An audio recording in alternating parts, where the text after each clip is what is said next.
নমস্কার বন্ধুরা, আশা করি আপনারা সকলে সুস্থ আছেন। আজ আমি পায়ের একটি এক্সারসাইজ দেখাবো, যারা পায়ের বিভিন্ন সমস্যায় ভুগছেন তাদের জন্য। প্রথমে আমরা কি করব, একটি দেয়ালের সাইডে যাব, একটি হাত দিয়ে দেয়ালকে সাপোর্ট করব, আর এরপর একটি একটি পা করে সামনের দিকে হাঁটু না ভেঙে যতটা টান টান করে রাখা যায়, পায়ের আঙুলগুলো সব সামনের দিকে টান টান অবস্থায় থাকবে। আর এই অবস্থায় কিছুক্ষণ থাকতে হবে, অন্তত 5 সেকেন্ড। 1 2 3 4 5, রিল্যাক্স। একটুক্ষণ রেস্ট করব, তারপরে সেকেন্ড অপশানে সাইডে যাবে পাটা, পাশে পাটাকে টান টান করব, অবশ্যই যেন হাঁটুটা যেন না ভাঙে, আর পায়ের আঙুলগুলো দূরে টান টান থাকবে।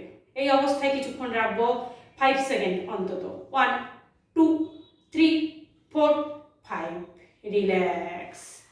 আবার একটু রেস্ট করব। থার্ড অপশানে কি করব, পাটাকে দূরে পিছন দিকে টান টান করব, পায়ের আঙুলগুলো অবশ্যই দূরে টান টান করতে হবে। থার্ড অপশানে এই হাঁটু যেন না ভাঙে, আর পায়ের আঙুলগুলো দূরে টান টান করব।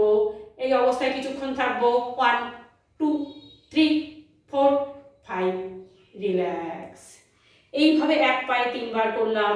একইভাবে অপোজিট পায়েও আমি আবার 3 ভাবে করব। প্রথমে সামনে, সেকেন্ড অপশানে পাশে, থার্ড অপশানে পিছন দিকে। এইভাবে হবে 1 সেট।